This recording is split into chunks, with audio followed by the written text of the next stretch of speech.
Why is it so hard for you to sit alone in a room by yourself?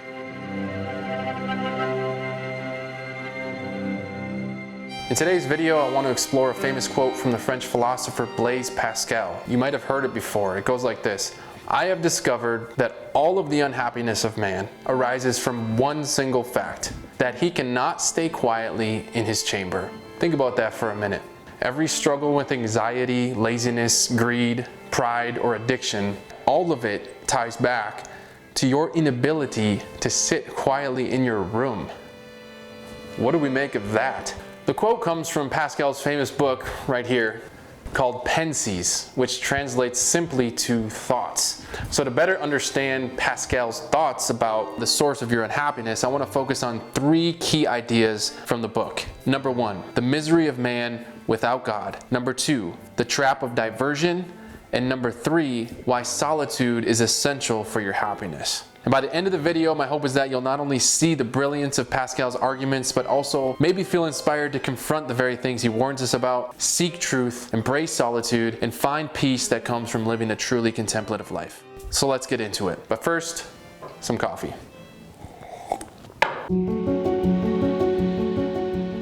So number one, the misery of man without God. Pascal begins the section with a fundamental question. He asks, what is man in nature? He says that we exist in a precarious position between two opposing realities, and that is the finite, or our nature, and the infinite. Pascal describes man as a finite being, deeply aware of his own limitations. He writes, when I consider the short duration of my life, swallowed up in eternity, before and after, the little space which I fill, I am frightened and am astonished. Pascal argues that this tension between the finite and the infinite is too much for you to bear. Pascal identifies this as the root of man's misery. What Pascal is saying is that the reason you avoid sitting alone with yourself is that deep down, you are keenly aware of your true nature, that man without God finds himself in an impossible position, caught between two extremes that he is incapable of grasping. On one side, he faces the terrifying awareness of his finiteness, his mortality, and his limitations. On the other hand, he is overwhelmed by the incomprehensible vastness of the infinite, which he can perceive but never fully understand. You alone are stranded. The only answer to our state of being is misery. You are unable to reconcile your existence in this void. There is no resolution to these feelings, only emptiness. And most of us, myself included, will do anything to avoid sitting with that discomfort. This is why Pascal emphasizes the importance of seeking truth. He writes in Pensées, one must know oneself. If this does not serve to discover truth, it at least serves as a rule of life, and there is nothing better. So to know ourselves is to confront this tension head on. It's the first step toward understanding our place in the universe, and ultimately towards understanding and knowing God. So this reminds me of an experience I had in college. One night I was out walking around and I just happened to stare up at the stars. I just remember being struck by the vastness of the universe. I was really just kind of looking up at the stars in awe and wonder and thinking to myself, contemplating, where does it all end? It was the first time that I really started to think deeply about this concept of an infinite reality. And at first, it kind of terrified me and it shook me a little bit. That moment was really pivotal for me because it was a very important time being in college and making really important life decisions. So I started grappling with some of these questions. Why am I here? What is my purpose? Is there a God? It was the beginning of a journey that ultimately led me back to my childhood faith, but it also taught me something important.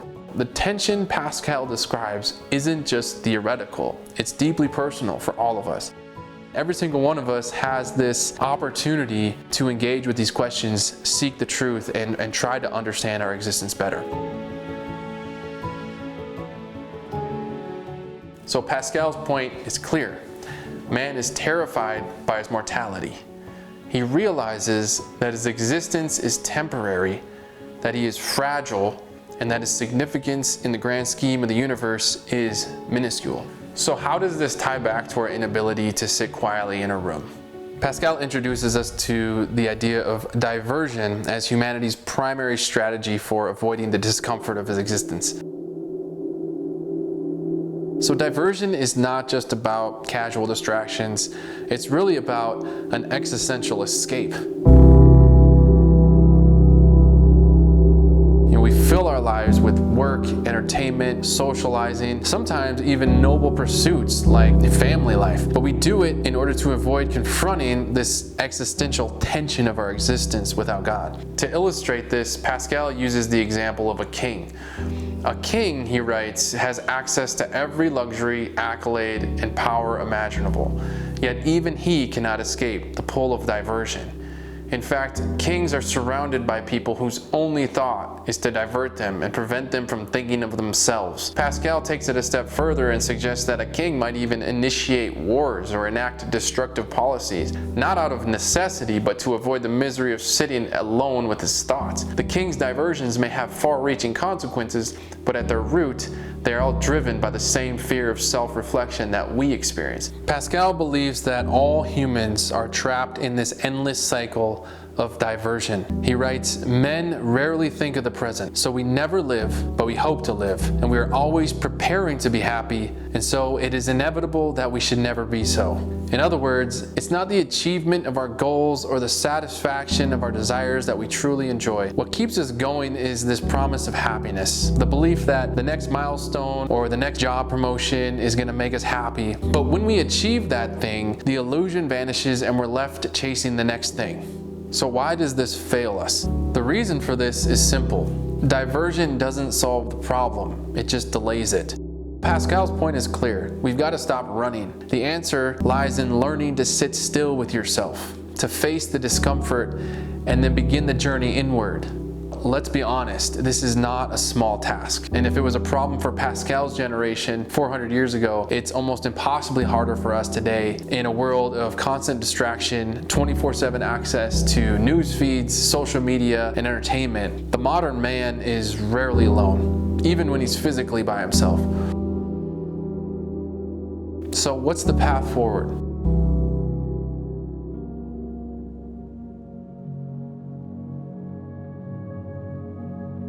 So for us to come to a place of true happiness and peace, we have to learn to confront ourselves. And we have to learn to foster contemplation, foster stillness, seek truth, spend time in silence. As Scripture tells us, be still and know that I am God. The knowledge of God is inseparably linked to stillness. It's only in this silence and solitude that we can begin to bridge this gap between our finite nature and an infinite divine reality. Our challenge is twofold. Number one, we have to learn how to master technology. Technology has incredible power, but we've got to learn how to control it. It has to be our servant, not the other way around. So the first step for us to foster a contemplative life is we got to learn to unplug. Turn off the phone for an hour. Resist the urge to mindlessly scroll. Reclaim your attention and time from the devices that have been engineered to keep you distracted and diverted. Number two, cultivate silence and contemplation. Once you've learned to disconnect, the harder challenge begins, and that's actually incorporating silence, prayer, meditation, contemplation into your daily life. It's in these contemplative spaces that you'll begin to hear the voice of God and know the truth about yourself. You can ask questions like, why am I here? What's my purpose? How should I respond to moral dilemmas? How do I navigate raising a family in this chaotic, unpredictable world? These are vital questions that all of us must grapple with. But without silence and solitude, we're not going to have the clarity and peace of mind to be able to answer these questions and then operate in the world effectively. If you're a dad like me, well, then you're responsible for other people. You're responsible for your family. But if we're going to help them, we first have to conquer the chaos and turmoil within ourselves.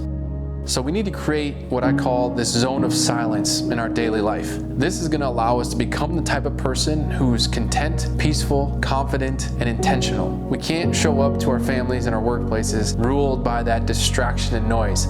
The world needs more people who are able to be alone, be content, and truly be at peace. So thanks for watching. My challenge to you is simple. Carve out some time this week, find some silence, start small, turn off your phone for an hour, sit quietly, resist the urge to just fill the void with noise. It might be uncomfortable at first, but it's going to be worth it. As you cultivate that practice, you'll begin to find clarity and peace in this noisy world. And you're not only going to find the truth about yourself and about the universe and God, but you're also going to find a foundation for a meaningful and purposeful and happy life. So take care. Until next time, be still and know.